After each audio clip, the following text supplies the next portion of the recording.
여러분 주변에도 이런 친구들이 있지 않나요? 매일 아침 알람을 끄고 5분만 더를 반복하면서 결국 하루를 망치는 사람들 말이에요. 시험 기간만 되면 불안해하면서도 정작 공부에는 집중하지 못하고 점점 자신의 삶이 무의미하게 느껴진다고 말하는 그런 모습들이요. 이건 특정 누군가만의 문제가 아닙니다. 현대를 살아가는 우리 대부분이 겪고 있는 현실이죠. 오늘은 한 학생이 보내온 진솔한 고민을 함께 들여다보면서 실제로 우리 삶을 바꿀 수 있는 구체적인 해법을 찾아보려고 합니다. 사람들이 자주 착각하는 게 하나 있어요. 좋은 일과 나쁜 일이 똑같은 난이도를 가지고 있을 거라는 생각이죠. 실제로는 완전히 정반대입니다. 우리를 망치는 행동들, 예를 들어 늦잠 자기, 과식하기, 미루기 같은 것들은 정말 쉬워요. 아무 노력 없이도 자연스럽게 할 수 있으니까요. 반면에 우리 인생을 진짜로 발전시키는 일들, 일찍 일어나기, 꾸준히 운동하기, 계획적으로 공부하기 같은 것들은 엄청난 에너지가 필요합니다. 왜 그럴까요? 바로 그런 행동들이 우리에게 진정한 성장과 만족감을 가져다 주기 때문이에요. 가치 있는 것일수록 얻기가 더 어렵다는 건 삶의 기본 원칙입니다. 아침에 눈을 뜨는 그 순간을 한번 떠올려 보세요. 따뜻한 이불 속의 포근함, 조금 더 자고 싶은 그 강렬한 욕구. 이때 우리 머릿속에서는 작은 협상이 시작됩니다. 딱 5분만 더 자면 어때? 5분 정도야 큰 차이 없잖아. 오늘 하루쯤은 괜찮을 거야. 이런 생각들이 정말 그럴듯하게 들리죠. 사실 5분이 뭐 대수겠어요? 그런데 여기에 함정이 숨어 있습니다. 이 목소리는 사실 우리를 속이고 있어요. 5분이라고 말하지만 실제로는 30분이 되고 1시간이 되고 결국 점심시간까지 잠에 빠져있게 만들거든요. 더 큰 문제는 그 다음입니다. 늦게 일어나고 나면 아까 조금만 더 자자고 속삭이던 바로 그 내면의 목소리가 이번에는 완전히 반대로 말해요. 봐, 또 이렇게 늦게 일어났잖아. 오늘도 아무것도 못하겠네.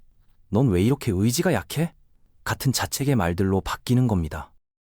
우리 내면의 이런 이중성을 이해하는 게 정말 중요해요.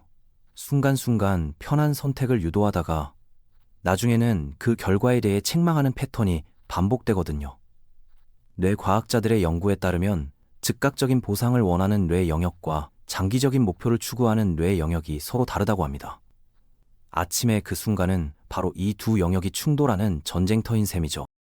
그래서 눈을 뜬 바로 그 순간의 선택이 결정적입니다. 조금만 더 라는 달콤한 속삭임이 시작되기 전에 몸을 일으켜야 해요. 그 첫 번째 유혹을 뿌리치는 게 하루 전체의 승패를 가르는 분기점이 되는 겁니다. 생각해보면 신기하지 않나요? 하루 중 단 몇 초의 결정이 앞으로 16시간의 질을 좌우한다는 사실이요. 실용적인 방법 몇 가지를 알려드릴게요. 첫째로 알람을 침대 반대편 구석에 놓으세요. 알람을 끄려면 반드시 일어나서 걸어가야 하는 거리에 두는 겁니다. 일단 몸을 일으켜서 걷기 시작하면 다시 눕기가 훨씬 어려워져요. 둘째로는 전날 저녁에 다음날 아침 첫 행동을 명확히 정해두세요. 일어나서 물 한 잔 마시고 스트레칭하기 같은 구체적인 계획이요. 막연하게 공부해야지 하는 것보다 교과서 32페이지부터 읽기처럼 정확한 행동을 정해두면 자동으로 움직이기가 쉬워집니다. 셋째는 일어나자마자 찬물로 얼굴을 씻거나 간단한 스트레칭을 하는 거예요. 물리적 자극을 통해 몸을 완전히 깨우는 겁니다. 몸이 활성화되면 마음도 자연스럽게 따라오거든요. 이런 작은 장치들이 의지력에만 의존하는 것보다 훨씬 효과적이에요.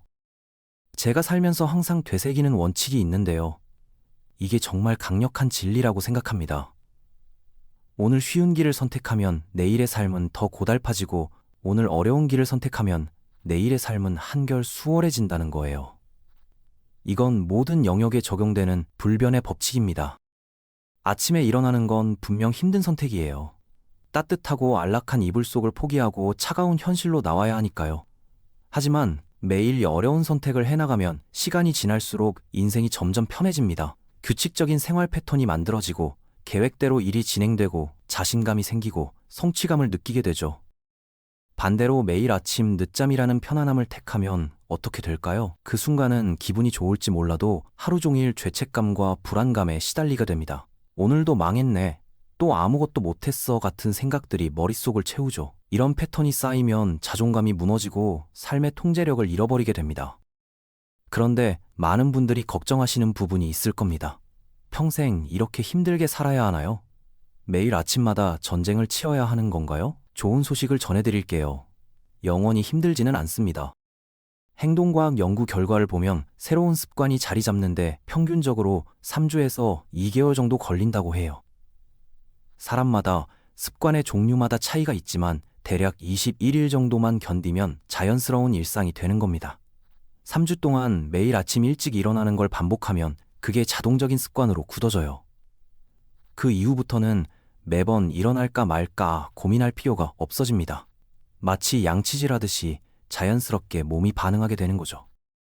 습관의 힘은 정말 놀라워요. 처음 3주는 의지력으로 버텨야 하지만 그 고비만 넘기면 오히려 늦잠 자는 게 어색하게 느껴집니다. 우리 뇌의 신경 가소성 덕분인데요. 반복적인 행동이 새로운 신경회로를 만들고 강화시키면서 그게 기본 설정이 되는 원리예요. 낡은 패턴은 약해지고 새로운 패턴이 자동화되는 겁니다. 그러니 지금 비록 힘들더라도 포기하지 말고 3주만 버텨보세요. 매일이 힘들 것 같지만 실제로는 하루하루 조금씩 나아집니다. 첫 주가 제일 고되고 둘째 주는 확실히 나아지고 셋째 주에는 눈에 띄는 변화를 체감할 수 있을 거예요. 그리고 일찍 일어나는 습관이 정착되면 다른 긍정적 변화들도 연쇄적으로 따라와요. 하루를 여유롭게 시작할 수 있어서 스트레스가 줄고 시간 여유가 생겨서 계획적인 생활이 가능해지고 아침 시간을 활용해서 운동이나 독서 같은 자기 개발도 할 수 있게 되죠. 이제 두 번째 고민을 살펴볼까요? 시험이 다가오면서 생기는 극심한 스트레스와 집중력 문제 말이에요. 시험 기간에 마음이 산란해지고 무엇부터 손대야 할지 모르겠다는 느낌. 이건 매우 정상적인 반응입니다. 사실 적당한 긴장감은 오히려 도움이 됩니다. 심리학에서는 이를 최적 각성 수준이라고 부르는데요. 적절한 스트레스가 집중력과 동기부여를 높여주거든요. 시험을 앞두고 전혀 긴장하지 않는다면 그게 더 이상한 상황이에요.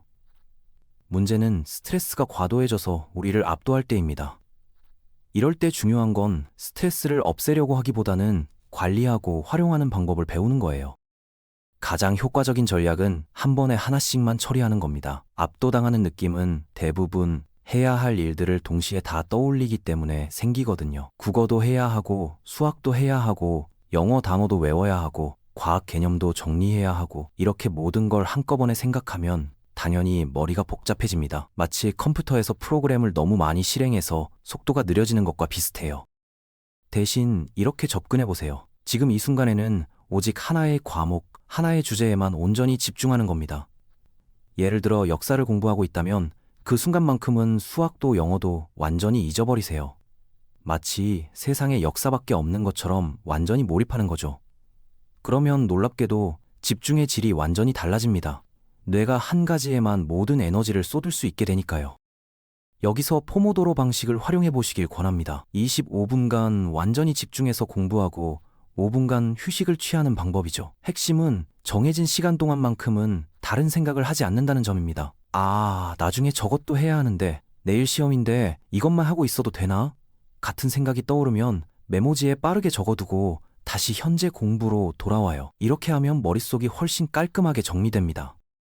포모도로 방식의 또 다른 장점은 진도를 측정할 수 있다는 거예요. 하루 종일 공부했다고 막연하게 느끼는 것보다 포모도로 10개를 완료했다고 구체적으로 파악하는 게 성취감도 크고 다음 계획도 세우기 쉽습니다. 또한 25분이라는 시간은 집중력을 유지하기에 딱 좋은 길이에요. 너무 짧지도 길지도 않아서 시작하기에도 부담스럽지 않고 끝까지 집중력을 유지할 수 있거든요. 휴식 시간 5분도 굉장히 중요합니다.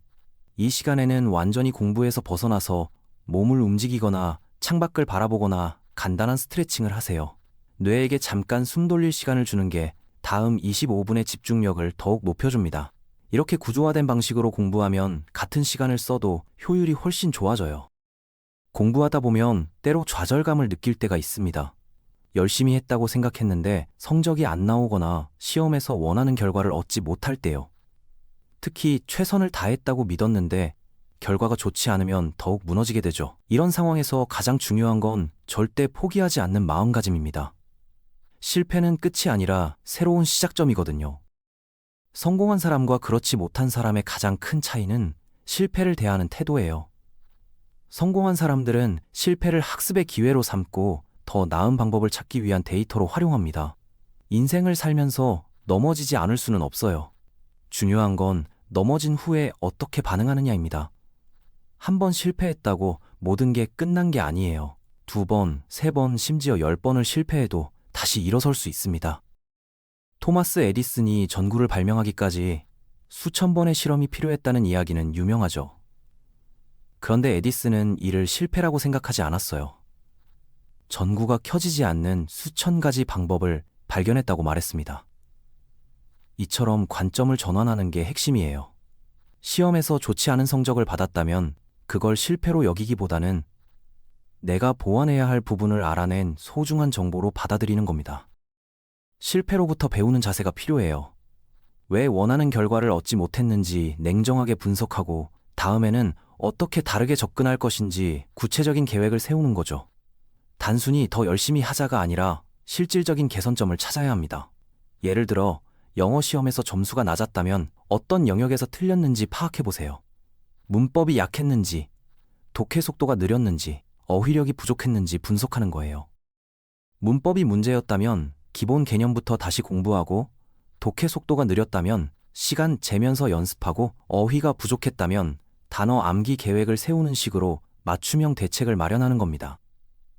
같은 방식을 반복한다면 같은 결과만 나올 가능성이 높아요. 하지만 실패의 원인을 파악하고 개선책을 적용한다면 다음번에는 분명히 더 좋은 결과를 얻을 수 있습니다. 또한 실패했을 때 자신을 너무 가혹하게 대하지 마세요. 나는 왜 이렇게 못할까? 다른 애들은 다 잘하는데 나만 안 되나? 라는 생각은 전혀 도움이 안 됩니다. 오히려 자신감을 깎아먹고 다음 도전을 망설이게 만들어요. 대신 친한 친구에게 하듯이 자신에게 친절하게 말해주세요. 이번에는 원하는 결과가 안 나왔지만 그래도 노력한 것 자체가 의미 있어. 이번 경험에서 뭘 배울 수 있을까라고 스스로를 격려하는 거예요. 세 번째이자 가장 근본적인 질문은 삶의 의미에 관한 거예요. 더 이상 인생에서 가치를 못 찾겠다는 이런 고민은 특히 젊은 시기에 많이 경험하는 실존적 물음입니다. 이런 고민을 한다는 것 자체가 사실은 굉장히 인간다운 일이에요. 동물들은 본능에 따라 살지만 인간은 왜 살아야 하는가? 내 삶의 목적은 무엇인가 같은 철학적 질문을 던지죠. 하지만 이런 고민을 한다는 게 오히려 긍정적인 신호일 수 있어요. 깊이 있게 사유하고 있다는 증거니까요. 피상적인 만족에 안주하지 않고 더 깊은 의미를 추구하고 있다는 뜻이거든요. 우리가 세상에 태어난 이유를 생각해보면 빈손으로 와서 빈손으로 가는 게 인생이에요. 물질적으로는 아무것도 가져오지 않았고 아무것도 가져갈 수 없습니다. 하지만 그 사이의 시간 동안 우리는 의미 있는 일들을 할 수 있어요. 자신을 성장시키고 주변 사람들에게 긍정적인 영향을 주고 세상을 조금이라도 더 나은 곳으로 만드는 일 말이죠. 이런 일들은 당장 눈에 보이지 않을 수 있지만 분명히 가치가 있습니다.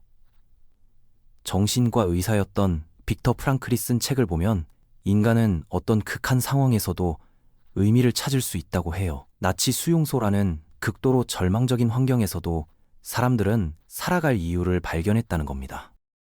지금 당장 자신을 위한 동기를 찾기 힘들다면 다른 접근을 시도해보세요.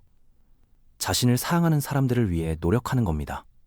부모님, 가족, 친구들. 이분들이 자신에게 얼마나 많은 사랑과 기대를 품고 있는지 생각해보세요. 부모님이 자녀의 성공을 보며 느끼는 기쁨과 자부심을 상상해보세요. 우리 아이가 이렇게 멋지게 자랐구나 라는 감동을 선사하는 것도 충분히 의미 있는 일이에요. 물론 궁극적으로는 자기 자신을 위한 동기를 발견하는 게 중요하지만 그 전까지는 사랑하는 사람들을 위한 마음으로 버틸 수 있습니다. 실제로 많은 성공한 사람들이 처음에는 자신보다는 가족을 위해서 노력하기 시작했다고 말해요. 가난한 환경에서 자라 부모님을 편하게 해드리고 싶어서 공부했던 사람들, 동생들에게 좋은 본보기가 되고 싶어서 노력했던 사람들이 많거든요. 그러면서 점차 자신만의 꿈과 목표를 찾게 되고 결국 자기 자신을 위해서도 노력하게 되는 거죠. 처음 시작 동기가 무엇이든 상관없어요. 중요한 건 행동을 시작하는 겁니다. 학생으로서 지금 해야 할 가장 핵심적인 일은 공부예요. 성인이 되면 직장 생활, 가정 꾸리기, 사회적 책임 같은 것들을 감당해야 하지만 지금은 그런 부담이 없습니다. 오직 자신의 성장과 발전에만 집중할 수 있는 특별한 시기인 거죠. 이런 기회는 인생에서 다시 오지 않아요. 성인이 되면 공부하고 싶어도 시간도 부족하고 여러 제약들이 많아집니다. 하지만 지금은 하루 종일 학종일 학습에만 매진할 수 있고 실패해도 큰 문제가 되지 않는 안전한 환경이 있어요. 이 기회를 놓치면 나중에 후회하게 될 수 있습니다. 그때 좀 더 열심히 할 걸, 학창 시절에 더 많이 배워둘 걸이라는 후회는 많은 어른들이 공통적으로 느끼는 감정이거든요. 공부는 단순히 지식을 암기하는 게 아니에요. 사고하는 능력을 기르고 문제를 해결하는 방법을 배우고 인내심과 집중력을 키우는 과정입니다. 이런 능력들은 나중에 어떤 분야에서 일하든 반드시 필요한 기본기가 되죠. 수학을 공부하면서 기르는 논리적 사고력은 나중에 비즈니스에서 도움이 되고, 언어를 공부하면서 기르는 표현 능력은 소통에서 빛을 발하고, 과학을 배우면서 익히는 실험 정신과 탐구 자세는 새로운 도전에서 유용하게 쓰여요. 그러니 지금 하는 모든 학습은 미래의 자신을 위한 투자라고 생각하세요. 당장 눈에 보이지 않을 수 있지만 분명히 나중에 그 가치를 실감하게 될 날이 올 겁니다. 때로는 공부가 지겹고 의미 없게 느껴질 수 있어요. 특히 당장 실생활에 어떻게 도움이 될지 모르는 내용들을 배울 때는 더욱 그렇죠. 이런 걸 언제 써먹을까라는 생각이 들기도 하고요. 하지만 모든 학습은 연결되어 있습니다. 직접적으로는 보이지 않지만 하나하나가 모여서 종합적인 사고력을 형성하게 돼요. 마치 퍼즐 조각들이 모여서 완전한 그림을 만드는 것처럼요.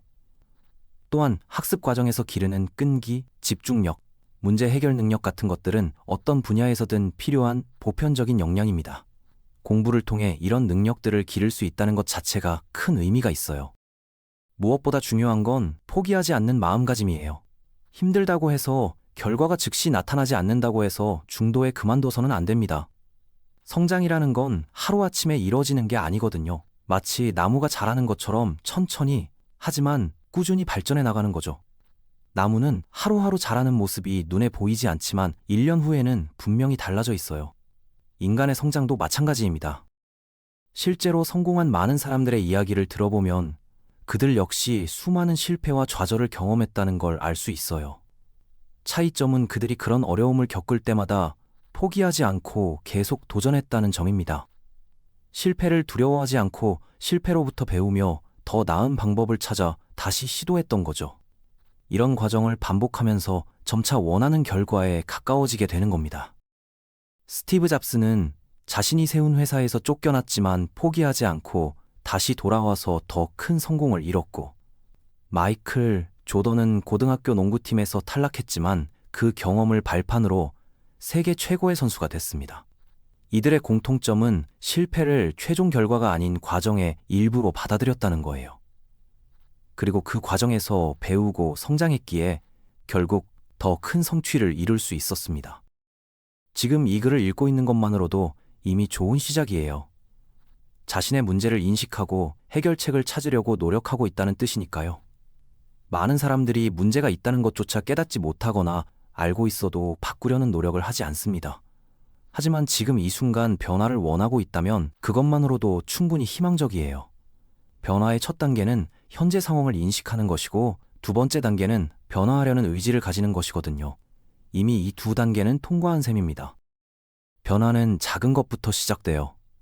내일 아침 조금 더 일찍 일어나는 것, 공부할 때 5분 더 집중해보는 것, 부모님께 감사 인사를 드리는 것.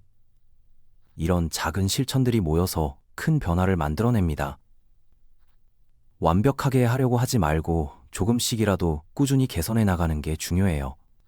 오늘부터 완전히 새로운 사람이 되겠다는 마음보다는 오늘 하나라도 어제보다 나아지겠다는 마음가짐이 더 현실적이고 지속 가능합니다.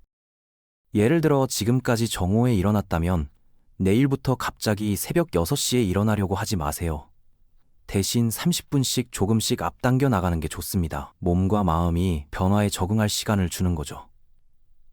공부도 마찬가지예요. 지금까지 하루에 30분도 공부하지 않았다면 내일부터 갑자기 8시간씩 하려고 하면 금방 지치게 됩니다. 대신 하루에 1시간부터 시작해서 점차 늘려나가는 게 효과적이에요. 이렇게 작은 변화들을 지속하다 보면 어느 순간 자신도 모르게 큰 변화를 경험하게 됩니다. 1년 후의 자신을 상상해 보세요. 매일 조금씩 개선해 나간다면 지금과는 완전히 다른 사람이 되어 있을 거예요. 또한 변화 과정에서는 때로 후퇴하는 것처럼 느껴질 수도 있어요. 며칠 잘하다가 다시 원래대로 돌아가는 것 같을 때가 있습니다. 하지만 이것도 정상적인 과정이에요. 완전히 직선적으로 발전하는 건 현실적으로 불가능합니다. 중요한 건 후퇴했을 때 포기하지 않는 겁니다. 역시 나는 안 되나 보다 라고 생각하지 말고 이것도 과정의 일부다 라고 받아들이고 다시 시작하면 돼요. 마지막으로 기억해 주세요. 지금 느끼는 어려움과 혼란은 성장 과정에서 자연스럽게 경험하는 것들입니다. 이런 시기를 거쳐야만 더 성숙하고 지혜로운 사람이 될 수 있어요. 마치 나비가 되기 위해 애벌레 시기를 거쳐야 하는 것처럼요. 지금의 고민과 노력이 헛되지 않을 거라는 믿음을 가지고 하루하루 최선을 다해 살아가시기 바랍니다. 당장 결과가 보이지 않더라도 꾸준히 노력하다 보면 분명히 더 밝은 미래가 기다리고 있을 테니까요. 여러분 모두가 자신의 잠재력을 충분히 발휘하고 원하는 목표를 이루시길 진심으로 응원합니다.